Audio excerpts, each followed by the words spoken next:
Hello, everyone, and welcome to this month's debate between Mark and Evan. I am Mark, Evan is my co host, and today we're going to be doing a debate on a topic that a lot of people used to talk about all the time. Nowadays, you don't really hear it as much, and we might get into that as to why that's the case in this debate. But today we're going to be talking and going over the motion that is, should we still dream the American dream? Especially in 2026. What does the American dream mean? Does it apply to us? Is it even achievable? Should we even dream it? And so that's what we're going to be discussing today. Evan is for the motion. I am opposed to the motion. And so I will let Evan get the opening statement, his first opening statement. All right, Mark, thank you so much. I've really been enjoying doing these. For those of you who don't know me or haven't seen me yet, my name is Evan Lucy. I'm a board member for Amending America. Mark and I have known each other for years. And just as a brief disclaimer, I think we could both, at any given time, give compelling arguments on either end of the motion. This is primarily for us to provoke a meaningful discussion about the American dream and what it means and how we can participate optimally in American society and how the American dream, whatever it is, fits within our American identities. So with that out of the way, the American dream is inherently a kind of ambiguous relative thing. So I want to spend the first maybe minute of my opening statement giving, I guess, some scaffolding or a framework so that we can have the best debate that we can rather than quibbling back and forth on definitions. So for the sake of being able to go over something specific, I'm going to say that the American dream is four things, or three and a half things. One is owning a home. Two is getting married and having children, in that order. Three is being financially better off than your parents. And then four, you could argue about whether or not this is just a constitutional right as opposed to the American dream per se. But I'm also saying that the American dream also constitutes equal opportunity and freedom to speak, freedom to travel, freedom to worship, and freedom to associate. So with me speaking for the affirmative, my, I guess, position and my obligation for this debate is I'm going to argue that the American dream is something that is still achievable, even in 2026, that it's a worthy aspiration to have, and it's one that we should continue to have. So for my first argument, I would still say, even now, that the American dream is entirely plausible within the framework that I've provided. And the reason why I say that is even with this fairly specific definition for what the American dream is, there's still a lot of flexibility within the, I guess, criterion that I've listed. And as a matter of fact, the exact particulars of the American dream, even with owning a home, getting married, having kids, being better off than your dad or your granddad or your mother or your grandmother, those can and should be very flexible generation to generation, or even decade to decade as geopolitical events go as they go. Owning a home, that aspect of the American dream, it does not specify size or price or financing or when you should own a home, like 18, 25, 30. That's not specified. And I think we can also talk within a very wide area of variance when it comes to getting married and having kids. I don't think there should be a rote hard number through the ages for when or how many kids to have. And then as well, being financially better off than your parents, I would say that is a achievable and worthy aspiration, just as a matter of common sense. And you might argue, well, as your parents attain wealth or get to what would be considered the median for an American quality of life, and it's necessarily going to be harder for future generations to get quote unquote wealthier.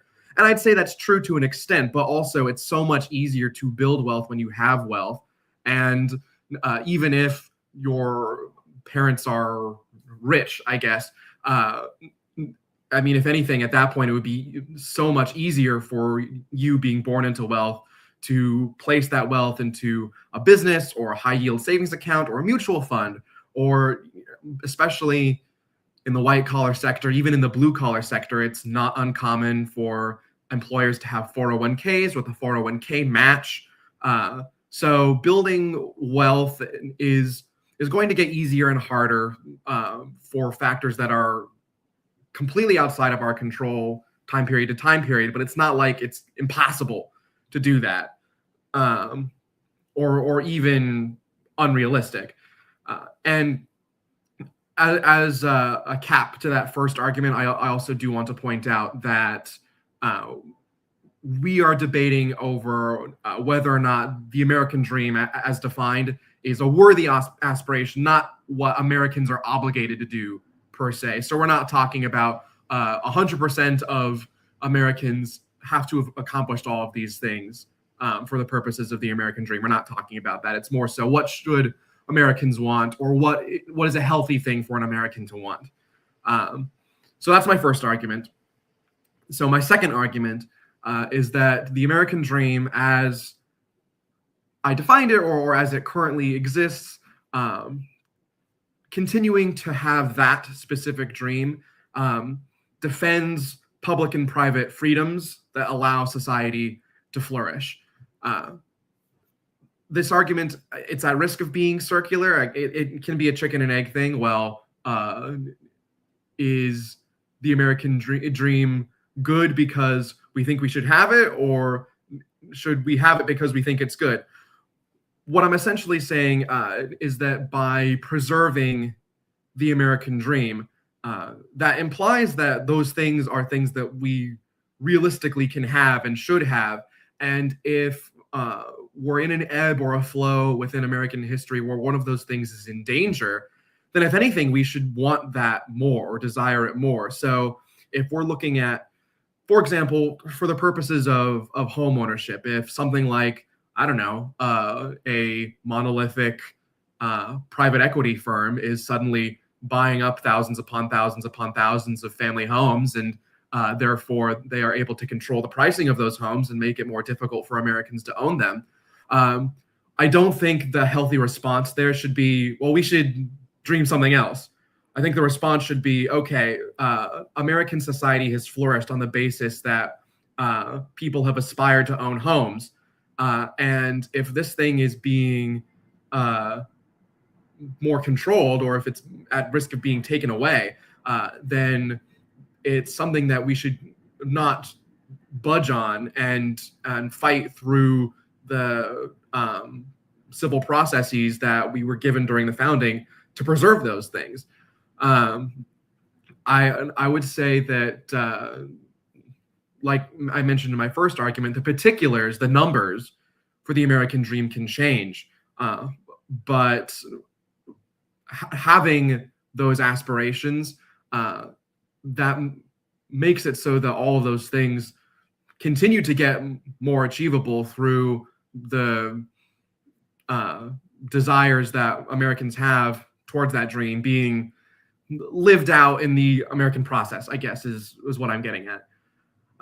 And then my final argument, which is pertaining to the consequence that I mentioned just now. Whereas I mentioned that my role in this debate is to defend and uphold the American dream as it exists and show why it's a worthy thing to aspire to.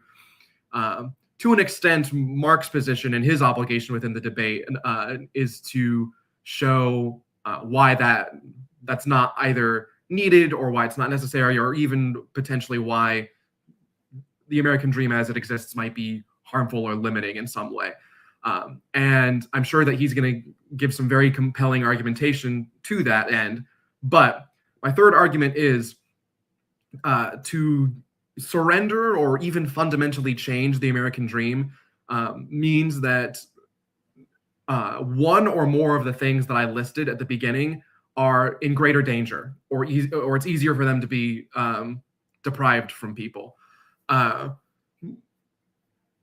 to an extent, that's simply an offshoot from my second argument, but essentially, like I mentioned before, if elements of the American dream get harder or less achievable or not immediately urgent, or it's not immediately understood why they're so important, I don't think the best or most appropriate response is, okay, well, let's just stop wanting those things then, because the path of least resistance is to desire something else, or worse yet, settle for less, which I think is what you always have to run the risk of if we're talking in the terms of should the American dream be changed or surrendered in any way. And that's my opening statement. Mark, take it away. Yeah, thank you for that. So, should the American dream still be dreamt today? We can just use your definition, the 3 points, 3.5 points of the American dream, and I don't think that it's really achievable for most Americans nowadays, especially how it was achieved in the past, especially for the greatest generation coming out of World War II. They were still in their 20s and early 30s, and they were able to get amazing jobs. They were able to get a home, get married, be responsible for the baby boom, and have cars and all the things, all the amenities that come with the American dream, along with a newfound growth of freedoms, since freedom is one of your criteria of the American dream. There were greater freedoms that came out post World War II in America. You had this economic boom as well, and we don't really see that economic boom anymore. A lot of what we have nowadays is just debt and speculation rather than actual industrious growth. We're not like producing as much relative to the total population, and so the total population cannot get that wealth, and also wealth is being funneled.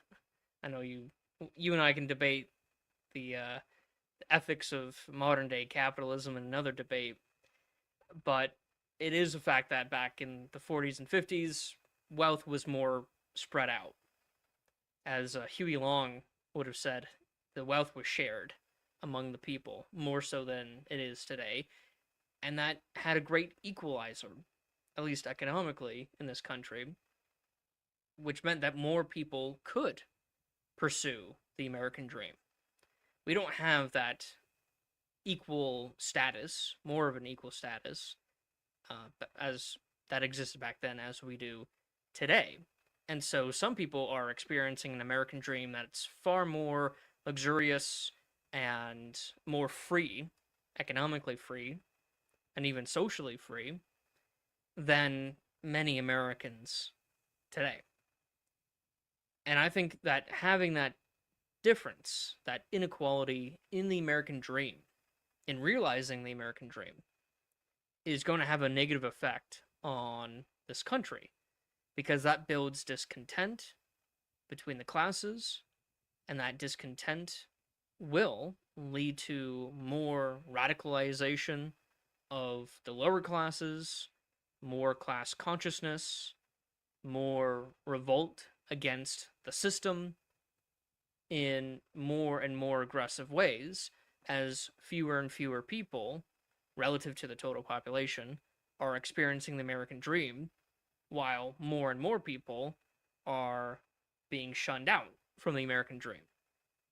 So my main argument is a pragmatic approach of class consciousness and class warfare, and how having this economic expectation, which the American dream is mostly an economic expectation, you have some freedoms which are not necessarily economic. You have some social parts of the American dream, like starting a family. But starting a family is very economic. You cannot start a family with a minimum wage anymore, unless there are some conditions, like you get welfare checks or you're in a very impoverished community. The American dream itself, I mean, you can have children, obviously, just biologically, but that doesn't mean that they're going to grow up with the amenities that the American dream calls for.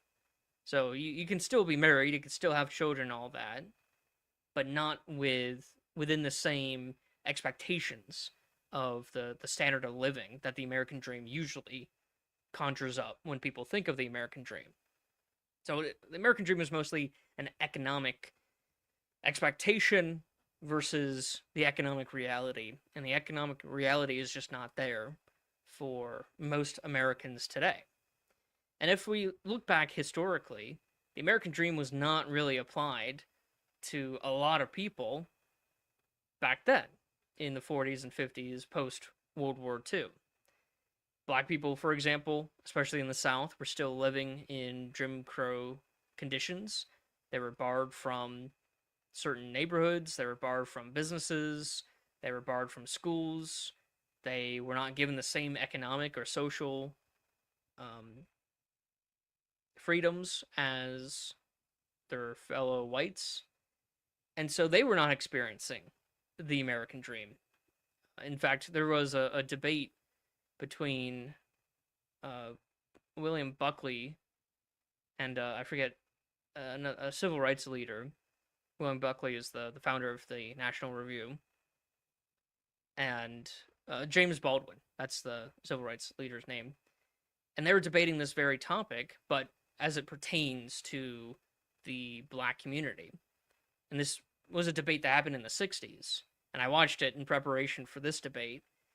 And I agree with Baldwin, James Baldwin, that the American dream was not only being applied to black Americans, it was at the expense of black Americans. That was the motion of the debate.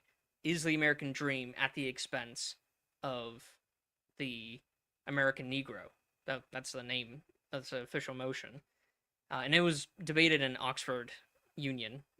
I don't know why it was debated there, between two Americans. But, listening to James Baldwin explain his experience growing up as not only a black man, but as a gay black man in the 40s and 50s and going into the 60s, relative to William Buckley, who was more privileged, economically speaking, of a higher class, economic class, who was arguing in favor of the American dream. And this is why we need to, do history and look at people of the past, listen to their words and ideas and what they are experiencing. Because although there was a disconnect between Baldwin and Buckley, we can learn from both of their perspectives. And the perspective that I'm formulating in this debate is one where I do not see the American dream, as it's stipulated, as being achievable for not just most Americans, but for even just the average American, or even just very, very few Americans can actually achieve it. And so it shouldn't be an expectation or a dream that we should have if it's not achievable, right? The whole point of the American dream is that it's actually achievable. Just because it has the word dream in it doesn't mean it's not achievable. Well, nowadays it is not achievable, so it is just a dream for us. But back then, when the American dream was, the term was being used, it wasn't just a offhand remark about aspirations that no one's ever going to to acquire. No, it was actually something that a lot of people back then were doing. A lot of people back then were not doing it as well. And that was the debate between Baldwin and Buckley. But again, for today, I do not see this dream as being healthy for our psyche when it comes to how we look at America, what we expect from America. We expect certain living conditions, certain standard of living, certain economic liberties, as well as social ones. And until we fix the economic issues, I simply don't think that we should be promoting the American dream as much. Maybe as like an aspiration for a political movement to have more economic equality, to widen the target audience of Americans who will not just have this dream, but also achieve this dream. I can see that, restoring the American dream as being part of a political movement to do that. But if that's not being used in that context, I don't think that we should be dreaming the American dream until those economic and social, I guess, conditions change. I've mostly just talked about the economic conditions. Let me talk about the social ones as well. And socially, a lot of things have changed since the 40s in America. When it comes to women's liberation, when it comes to the proliferation of same-sex relations or other not not really at that time recognized social movements or respected social movements that are respected now that contradict the American dream. Like if you're in a heterosexual or a homosexual relationship and you don't plan on adopting, then you can't have children. So that takes off a part of the American dream. Or if you live in a polyamorous situationship or whatever they're called, you obviously can't get married to more than one person. That's just law. And so the American dream can't apply to them because they can't marry multiple people that they want to. So that's a social limitation based on our laws. And I'm not arguing in favor of polygamy. I'm just saying that we don't have as much freedom. There are limitations to what we can do. I'm not saying that that's good or bad. I'm not a Mormon. But these limitations to our freedoms, to the things that we can physically do, is contradictory to the American dream. Back then, in the 40s, you did have a growth in what you can do, a movement for expanding what you can physically do that is legally allowed. But nowadays, we've kind of reached a point where there's not really any more room to grow. I guess polygamy might be one of them, where we can still have some social change. Again, I'm not advocating for that, but that's just room for social change. And, we've kind of, because we've progressed, and I use that term in the sense of we've changed so much socially, I'm not sure if we can really handle any more change right now.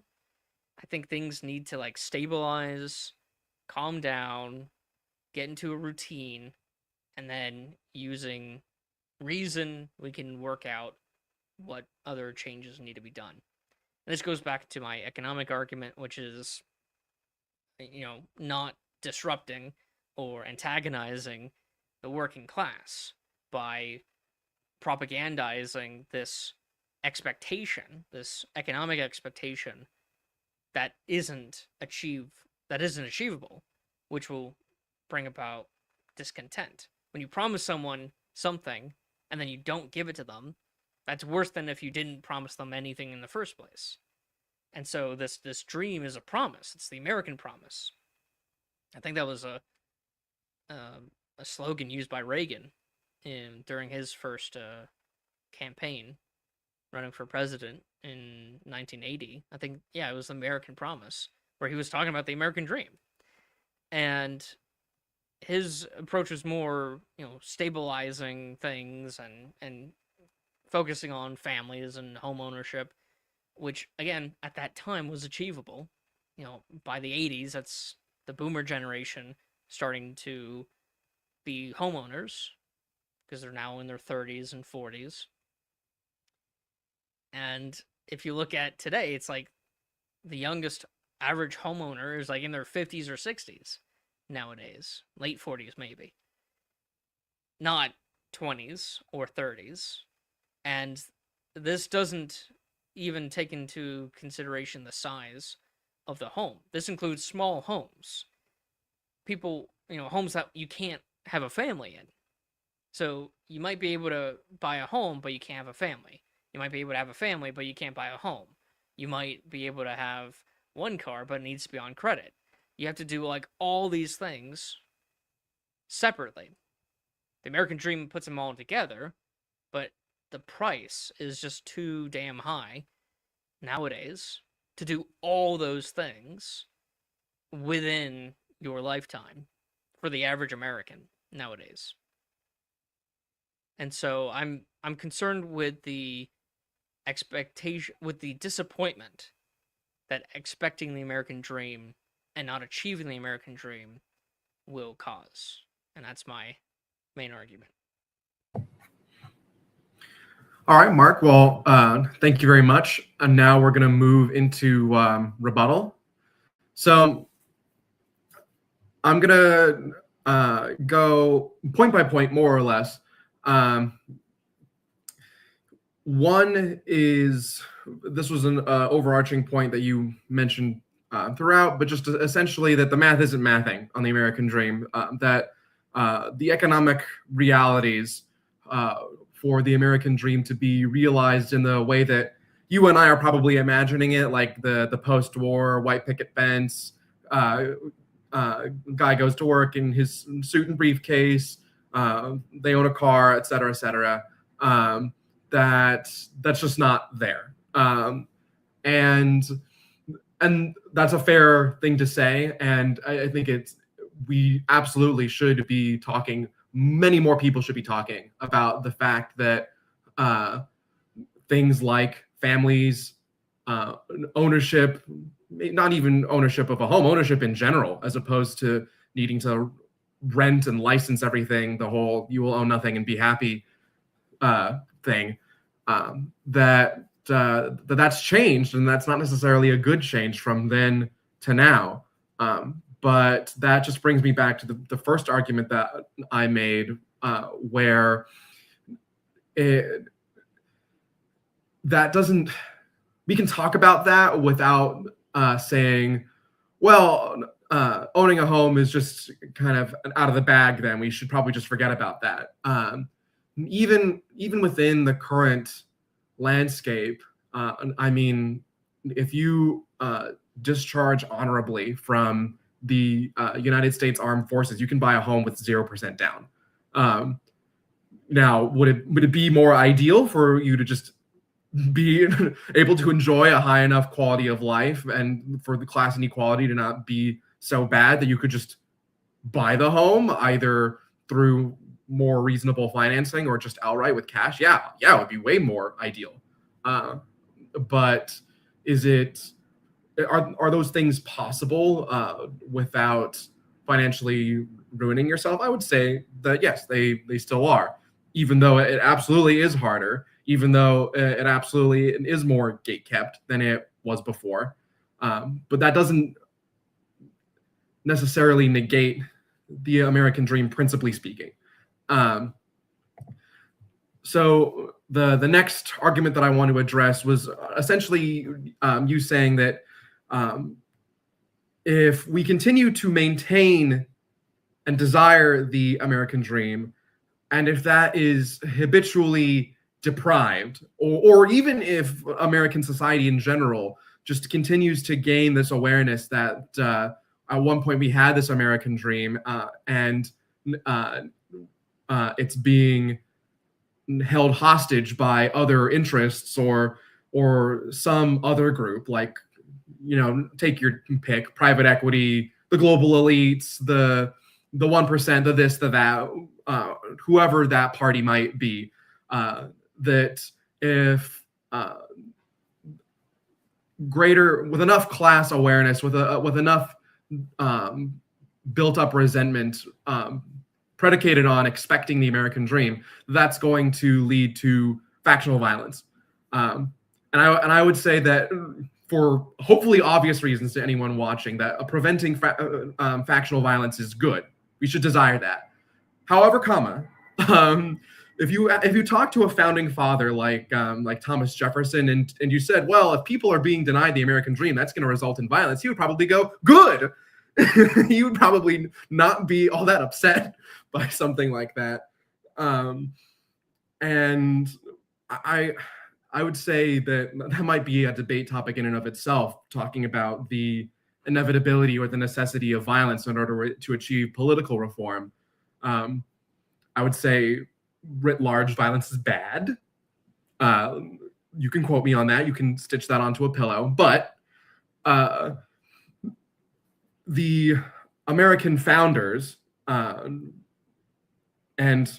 to a lesser extent, I would say probably myself, and I'd say a lot of other folks out there, a lot of other Americans out there, if people are deprived of things that will naturally result in a flourishing society, that resulting in violence is kind of a chemical reaction in the American revolutionary process.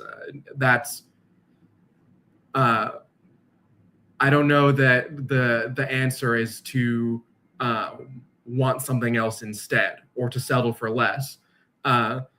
It might sound a little bit grim, and maybe I don't know what I'm talking about because I haven't yet had to put my life on the line for the American dream. But I would say that if it's a question of letting the American dream die ignominiously, or needing to have it be something different because it's just not economically viable anymore, I would rather fight for it than have it just peter out like that. I mean, to an extent, Mark, you kind of admitted this yourself in your opening statement. You said something to the tune of, this isn't something we should dream unless the economic conditions are different. Okay, well, gotcha, I guess, in the sense that that statement entails that if the economic conditions were different, then that dream would still be worthy. And therefore, I would take it a step further and say, if the economic conditions are different, to make that dream more difficult, then if anything, that should spur us on to make the economic conditions easier, whether that be from the podium or in the streets if we have to. And then next, something else that you mentioned, I'm really glad that you brought this up. I think this is a valuable conversation to have. Essentially, this idea that the history of the American dream isn't clean, and that it's been propagandized to an extent in order to achieve certain political goals. And you gave some examples like the Reconstruction South, or the fact that there are these minority groups who are, to an extent, sort of systemically excluded from the American dream, like homosexual couples. They technically can't have children, so where do they fit in? And that's great. I'm really glad that you brought that up. Pertaining to Reconstruction era South, I would say that Black Americans liberated themselves and were able to flourish in American society specifically by enacting the tenets of the American dream as I described. So generally speaking, from a super high level, the broad sort of historical movement of Black Americans as a race/class after the Civil War was, one, they educated themselves. Two, they got wage-paying jobs and suffrage, so they had the right to vote. Three, they started integrating. They started marrying and having kids. They started marrying people who weren't Black and having kids. And we can talk all day about how those things took longer than they should have, or that there were people in the United States who wanted to restrict those things, and that was wrong and that was terrible. But if we're talking about the American dream and how that served or harmed people in Reconstruction, I would put so much more of the blame, if you were to quantify it, on Andrew Johnson or just the post-Civil War Southern social order. I would blame those things far, far more than I would on how the American dream was leveraged or twisted culturally at the time. Because if we're talking about the American dream within the framework that I provided, how we got to the point where you and I and the majority of Americans wouldn't look or think twice at the idea of African Americans being able to marry who they want, vote for who they want, gain well-paying jobs, build wealth. The fact that they are able to do all those things and that it's culturally good and appropriate for them to do that, it was because freed slaves latched onto the American dream and just did not let go. So that's how I would address that argument. And then for things like homosexual couples, I mean, people like that can still adopt. And depending on how flexible your stance is on gender ideology, like whether or not men can get pregnant and stuff like that, then I mean, I guess there's room for debate there as well. And then the final piece of rebuttal that I'll give, and Mark, I want to give you credit here. I think this is the strongest argument that you have. The idea essentially that the American dream is out of room. That maybe at one point that was a worthy aspiration and that Americans did flourish from desiring and achieving those things.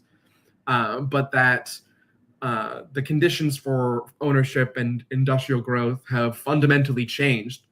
So perhaps now it's better to respect the American dream in the past tense for what it was, and then now look to something else. And you know, if that happened, I hope it doesn't, but if that happened, just generally, if the status quo changed, if the American dream and our understanding of it changed to something else because the current one is quote unquote out of room, then we would still, maybe this is the originalist in me, but I feel like we will have, if that happens, that we will have lost a cherished element of our history and to a degree what makes us American, if that were to happen. And maybe we would still quote unquote be American nominally and still be able to call ourselves American nominally, but there are intangibles there that I'm sure would die through the natural entropy of time, and that we would be less American in a perhaps unalterable way if that were to happen. And I think that's kind of sad. Maybe that's kind of a weak argument. Maybe me just being sad about that is not really an argument, but that's something that's, I think, worthy of consideration, that a society is, in ways that people can and can't see, weaker or less cohesive if we lose understandings of our own history or timeless elements of how we were founded and the aspirations that our founders held when America achieved independence. So with that, I'll conclude my rebuttal. Take it away, Mark. Yeah, well, I mean, there was a lot there. Historically, the term or the phrase "the American Dream" was not used in Reconstruction South. It was not used until I think after World War One, might have been right around World War Two. And so I'm not sure if the argument against the impact that the American dream, at least the propagandizing of it to former slaves, had on their experiences. They were just pursuing a better life. And I think that's the root of the American dream. It's not just, again, as I said in my opening statements, it's not just dreaming of a better life. It's actually pursuing. It's actually achieving a better life. And there was room for bettering oneself. There was room for betterment, for individuals to better themselves, for communities to better themselves, for social interactions to improve, to progress, to allow more minority groups into the wider American umbrella. And my argument when it comes to social change is I don't think there's that much room left where people can actually improve.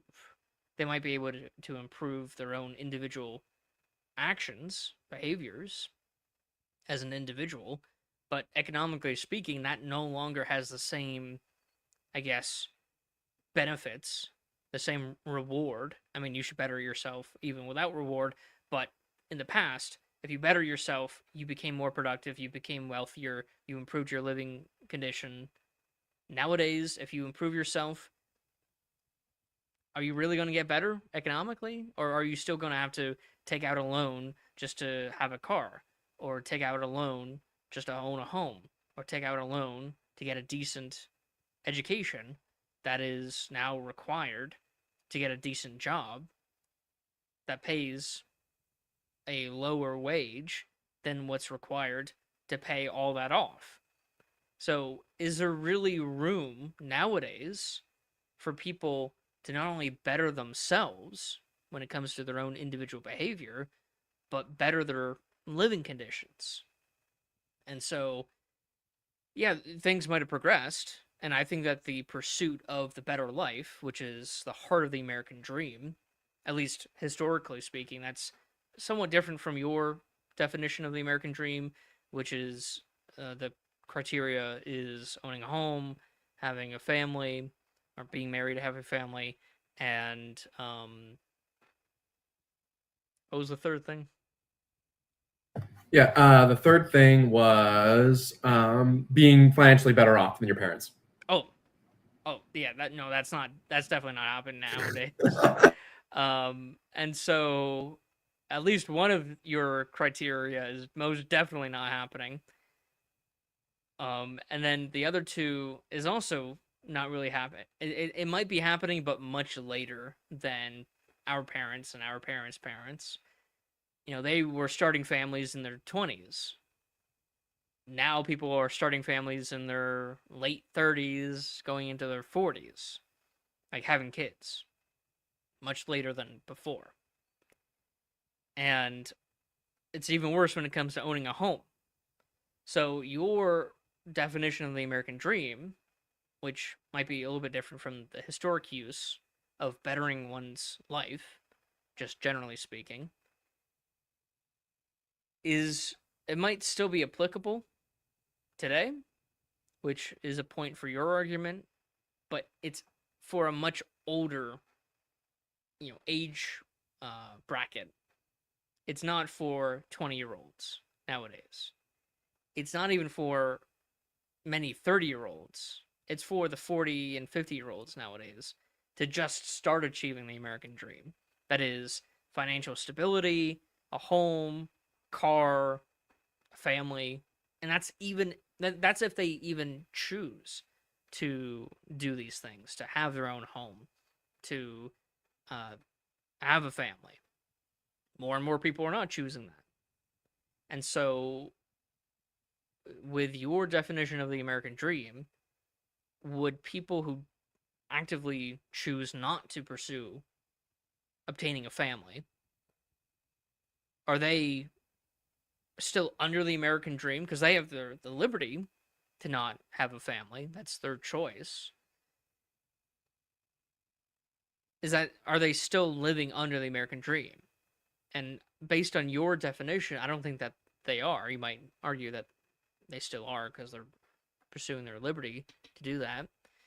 But I don't think that your definition of the American dream really applies to a large swath and a growing swath of the American populace. That's not what Americans are dreaming for, not what gets them up every day and working.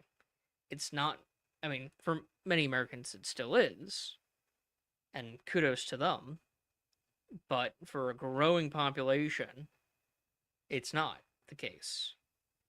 And should we still have that social expectation of, oh, if you're not pursuing the American dream, and if you don't obtain the American dream, are you really living as an American? Based on your definition, I don't think that would be the case. And so it's these expectations and the disappointments of not achieving those expectations, whether they be social expectations or, my main argument, economic expectations. I don't think having those expectations only to like have a guarantee of disappointment, I don't think that's healthy for our psyche. I think we need to set more realistic goals. I think we need to challenge existing systems when it comes through peaceful means. I know you brought up Thomas Jefferson. Thomas Jefferson did not want his own slaves to rebel and kill him, I don't think. So his version of the people fighting for freedom doesn't really apply to everyone. And Thomas Jefferson, he was a radical, especially when he was in France and the French Revolution was going on. But most founders did not think like that at all, not even close. Washington did not think that. John Adams most definitely did not think of like that, where people have to rebel every time they want some change. No, they believed, and they actually did this in the founding generation, was procedural change through legal means, through changing things constitutionally with amendments or with constitutional conventions, which they had a bunch of, not just for the federal convention. I mean, they've only had one for the federal constitution, but they had a bunch for state constitutions. When it comes to creating the state constitutions and then replacing the state constitutions with new constitutions, like within a couple years of each other. So they were constantly changing their legal system, their constitutional system. The social environment was changing, the economic environment was changing, the geopolitical environment was changing. There was a lot of change, a lot of progress, a lot of room for people to dream and achieve their dreams. And that's a necessary component. Change is a necessary component. I should say, peaceful change is a necessary component to the American dream. But we're not changing all that much right now. Legal system is pretty much the same. Our economic system is pretty much the same. And it's at a disadvantage to most Americans, where you have the wealthy who are taking in more wealth, but also committing the most egregious, degenerate crimes imaginable and getting away with it. How is that a fair legal system? How is that a fair economic system? Why do the worst people, socially and behaviorally, why are they in positions of not just political power, but also economic power? Why are they the ones dictating our living conditions, our working conditions, our social interactions? Why are they the ones doing that? And again, I don't want to make this a Huey Long rally, but unless that changes, unless we clean house and have reform when it comes to our economic laws, financial laws, and our political requirements for people to hold office and to get better people in office, I don't think that we should be promoting the American dream as much. And you say this as a counter argument to me, is that I still want the American dream to exist in principle. I do want the American dream to exist in principle. More of the historic definition, which is just bettering one's life rather than the specific criterion. But even your specific criterion are still good to me. And I still want that for most Americans, if not all Americans. But most Americans cannot achieve that. And it's that little difference, that inability to achieve the American dream, is what makes the American dream more dangerous. It's what builds resentment and discontent among the classes. And that discontent might explode, might crescendo into economic change through an economic class warfare revolution, but I don't want that either. I'm more of like the founding generation, where we need to have change, but it needs to be procedural, it needs to be legal, constitutional, it cannot be violent.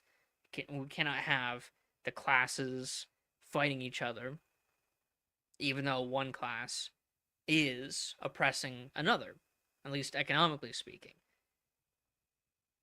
I don't think that justifies open, real warfare and terrorism.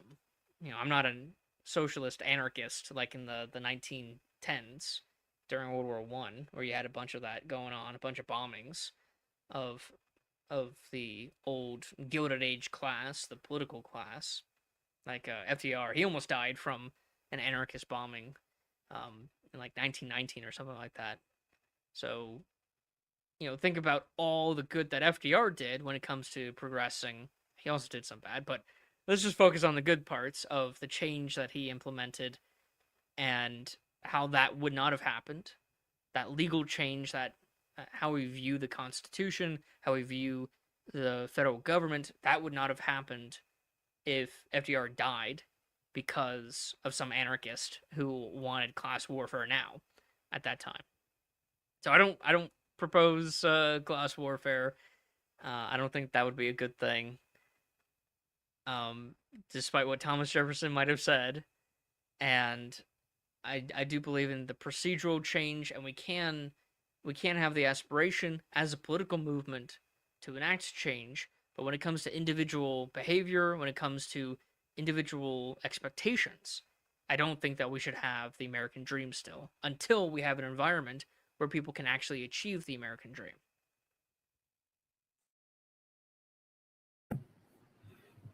All right, Mark, thank you. And then this brings us to concluding statements. Am I correct in thinking that? Well, we can have open discussion, like just back and forth. I know we took a while. It's been almost an hour. We just passed the rebuttal part. But yeah, it's just open discussion back and forth based on what we talked about. And then we can do a quick recap after that, and concluding remarks, and then the outro. Okay, cool. Just so you know, I have about 20 more minutes, but that should be okay. Yeah, so, well, to start, do you have any questions for me?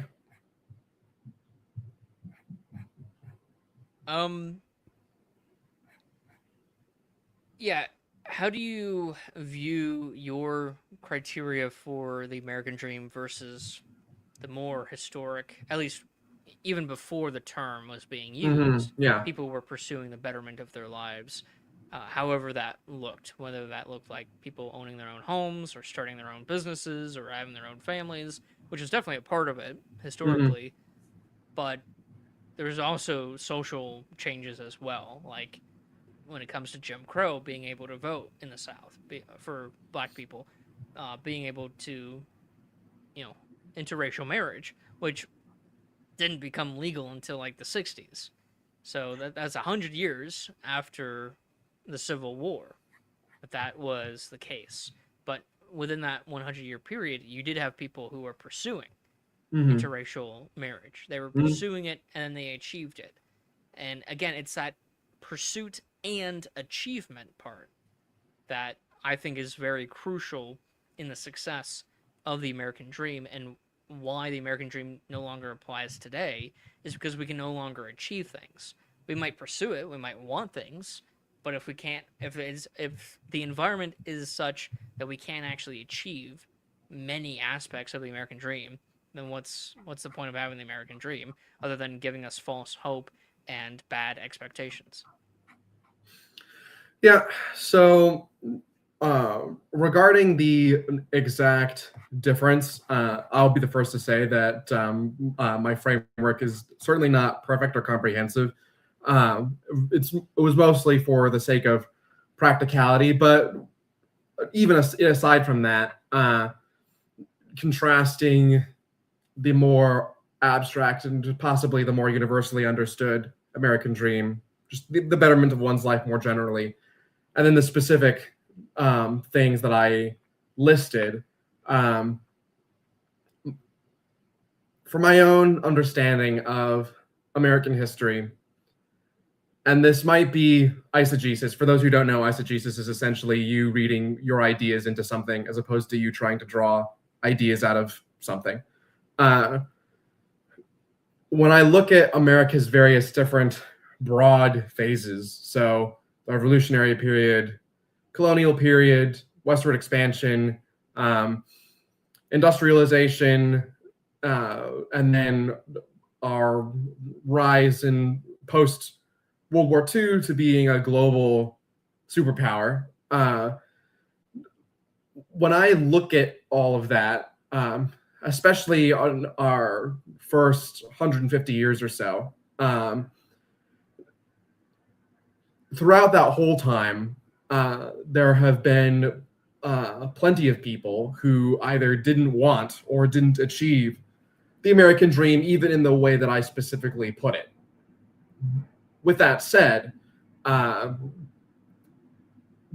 America taking its place as a regional and then a global contender, and then arguably the most powerful or wealthiest nation in the world, was people being both enterprising economically and desiring a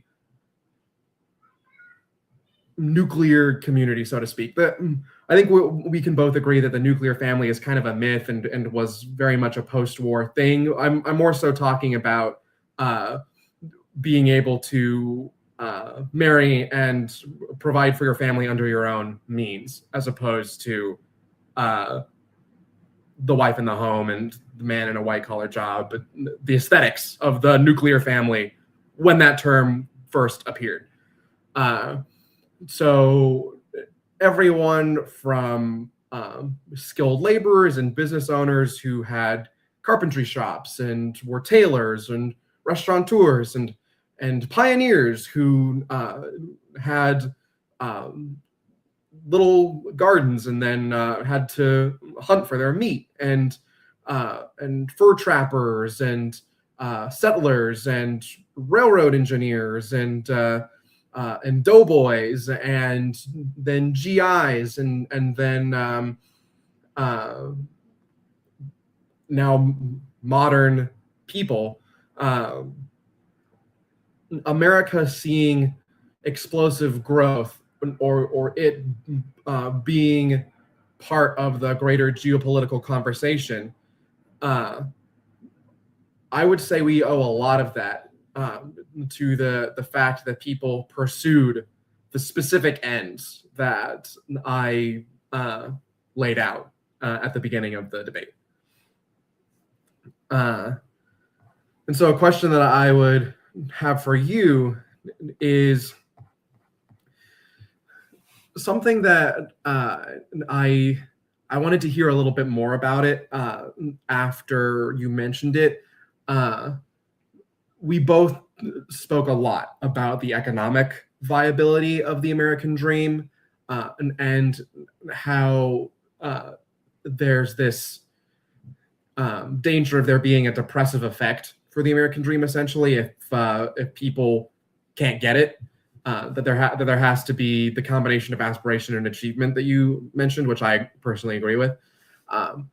But you were mentioning how the American dream is maybe not worthy or adequate culturally either, and I just wanted to hear you elaborate on that a little bit more because I'm not sure I can fully understand what you meant.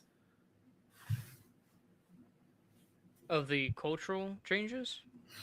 Yeah, just how uh, it might be just bad for American society beyond the numbers of it, or uh, if the American dream either as you would historically understand it, or as how we've been discussing it for this particular debate, if we're gonna dream something else instead, then what is it? Pretty much. Well, yeah, so for the cultural aspect, my point was part of the American dream was pursuing a better life. Mm. Was that requires change. If there's a life where um, whites and blacks cannot marry, well, then a change in that respect would be whites and blacks able to marry. And so we have a lot of these changes: the expectations of women, the expectations of men, the expectations of husbands, wives, of these social or intimate interactions between people. They've changed, and they've changed a lot. How people dress, what they listen to for music, how they dance, the food that they eat, how they talk, all these things are different. Whether that's better or worse, I don't, that's not part of this discussion, but they're different. And it feels like people are pursuing these changes because it makes them feel better than just doing what was happening in the past. And my point with the cultural changes is all this change actually healthy for us? Like we've allowed same sex marriage now, we've allowed interracial marriage. That's good. Will the next change be good though?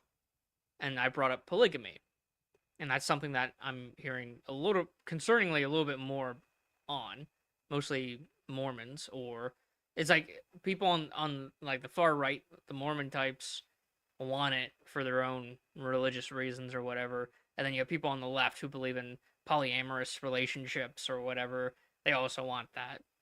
Um, and I don't really think that polygamy would be a positive change for our country. Unlike interracial marriage was, unlike same sex marriage, which is still debatable. It only happened like a decade ago when it became constitutional right. Um, and so we're still looking at the effects of that becoming a right. But I think it's mostly positive, and but I'm not sure if polygamy would be positive. I'm not sure if other changes will be positive. Other ways that we, dress or listen to music or eat food or all these other changes, which might seem like nothing and important, but they're very important when it comes to how we see ourselves, how we interact with each other. And I'm concerned that the American dream, which requires change, the betterment of one's life requires change. If you're already the better person, you don't need to change. You need to become better, which will require change. And does America need a change anymore? There are some changes that I think would be good, like when it comes to limiting the power of the few and reorganizing the ownership of the means of production or something like that. But when it comes to specifically the social interactions that's part of your question, will change that is required for the American dream be healthy? Will any more change be healthy for America? And I'm not sure about that. I mean, there's still Americans who debate whether or not the change that we've had in the past, like same-sex marriage, if that was even good. And so this is still up for debate, and and I'm not sure it's healthy for us to change so much so quickly without knowing the effects on society.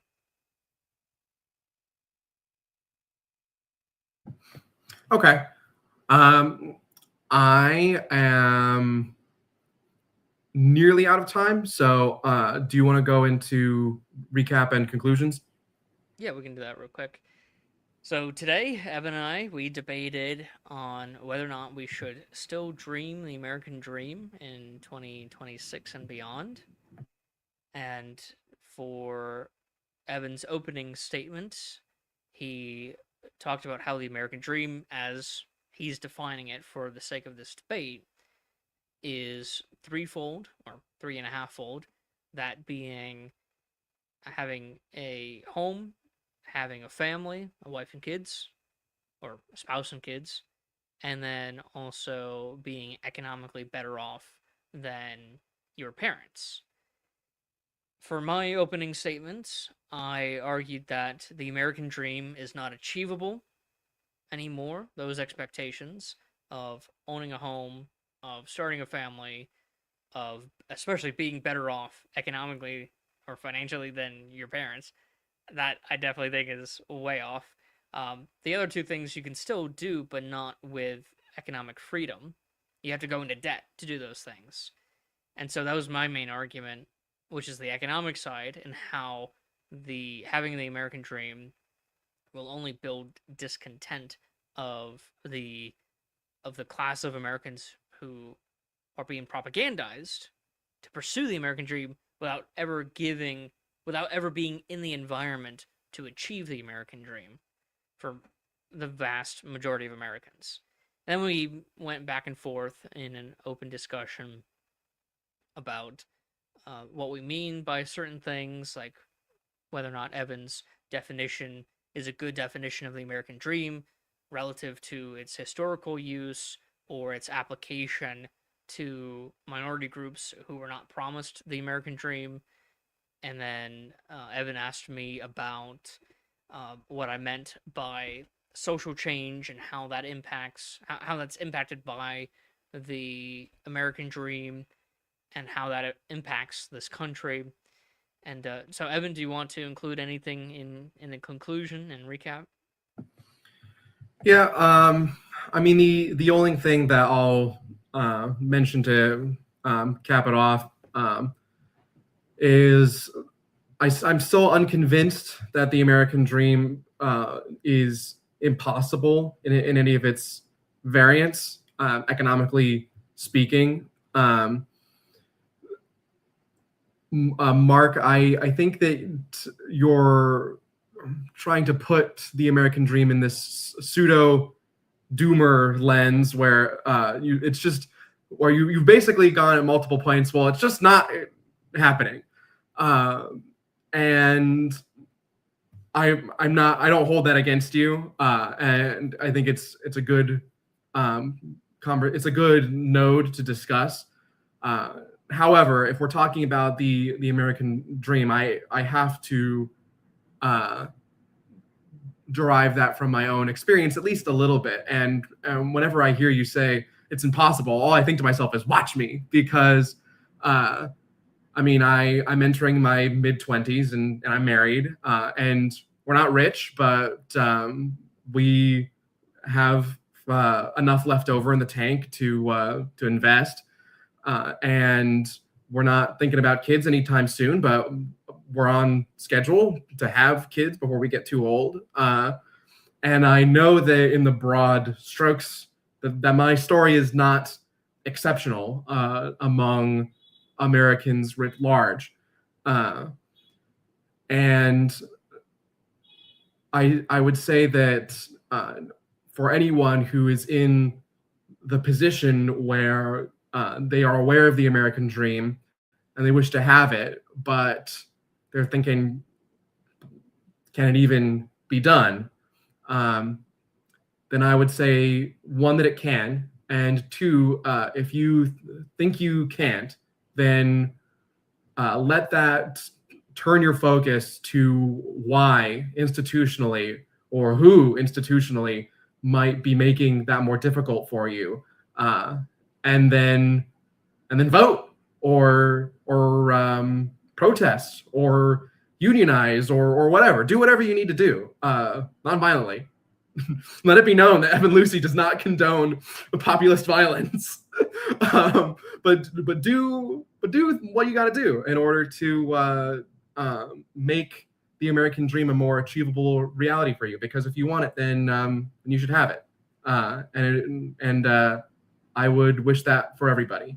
And that's and I guess that's all that I would add, except for just Mark. Thanks as always for making the time for us to have these discussions, and yeah, I'm glad to be here. Yeah, of course. And this is going to be uploaded and live streamed and uploaded to our YouTube channels. We go under the name Tarpeia for the YouTube channels, and it's the name of our website. I put it on the screen. But our charity is called Amending America, and we are a 501c3 educational nonprofit that focuses on American history and civics. And so we're having these monthly discussions to engage people in historical and civic ideas.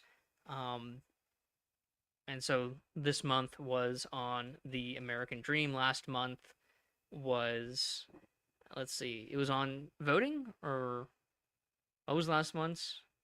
The last one that we talked about was whether or not one can be proud of being an American while also being honest about our history. I love that debate. That was great. American pride. Yep. And so the one before was about elderly folk holding office. The geriocracy, as we both call it. Yeah, the geriocracy. And so listen to those debates as well, and stay tuned for next month's debate, which we will let you guys know what that's about soon enough. And yeah, thank you, Evan, for your time today, and I hope to see you well next month. All right, bye-bye.